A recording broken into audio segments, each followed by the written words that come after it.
Is it possible to visit all major observatories in the world, covering every continent, in the space of just 24 hours?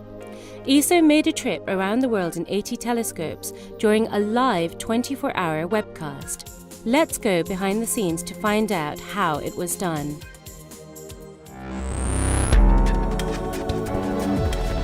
This is the ESOcast, cutting-edge science and life behind the scenes of ESO, the European Southern Observatory, exploring the universe's ultimate frontier with our host, Dr. J, aka Dr. Joe Liske.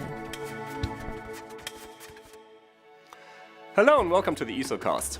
In this episode, we're going to follow an incredible 24-hour live webcast that was produced at the ESO headquarters on April 3rd and 4th, 2009.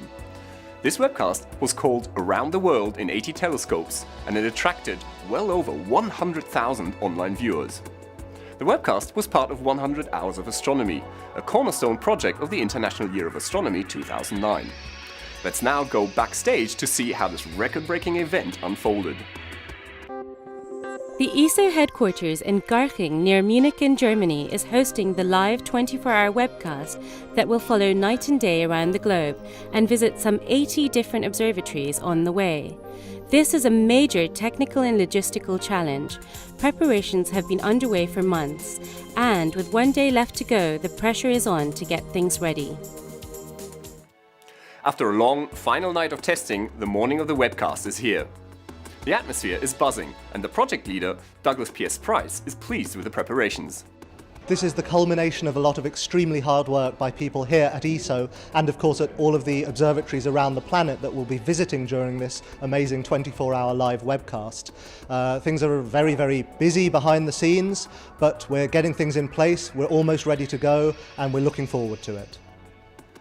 Before we delve into the rest of the day, what does it actually take to run a live webcast like this? Well, apart from having many wonderful observatories around the world to visit, you need a project leader that remains calm under pressure, a first-class production team, hilarious technical experts that put our guests at the observatories at ease, top-notch autocue operators, a web team, a professional-looking set, and 6 attention-starved presenters. Oh, and of course, an on-set blogger. Just a few minutes before the start of the webcast, and some final adjustments are made. The Gemini North Observatory in Hawaii will be the first stop in a long journey around the world. Everybody is in position as the webcast begins. Hello, you're joining us for Around the World in 80 Telescopes, a live 24-hour webcast. The webcast is a unique chance to experience a snapshot of life at many different observatories around the globe, and to find out what astronomers are actually doing at the telescopes and what they hope to discover. However, like many live events, the webcast is not without initial setbacks. Just over an hour into the broadcast, the streaming provider has a problem, leaving a blank screen for the thousands of viewers. All is not lost as the webcast continues, with segments being recorded and uploaded online. Lee Pullen of the Cosmic Diary, another cornerstone project of the International Year of Astronomy 2009, is writing a behind-the-scenes live blog. His posts keep the audience informed, so nobody is left completely in the dark. After a tense and stressful half hour, we're back on air. Once again, the telescope tour is on track. With 24 hours of constant airtime, the webcast team work in shifts. People swap in and out of their positions, ensuring a continuous presence. The webcast is running smoothly, so Douglas takes an early evening break to eat a quick meal.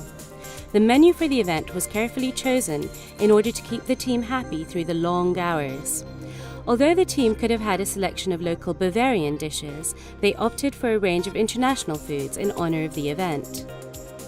Over halfway through the webcast, the day has gone well.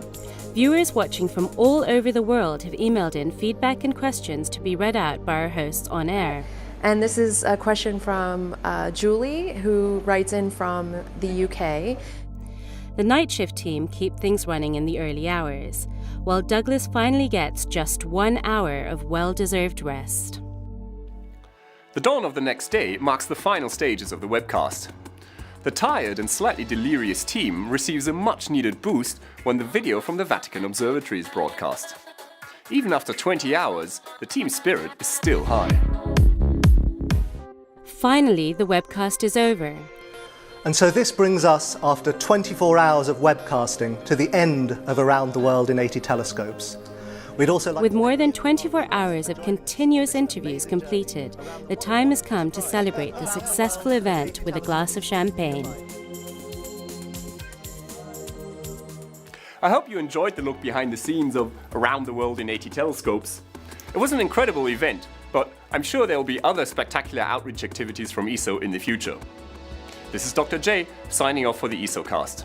Join me again next time for another cosmic adventure.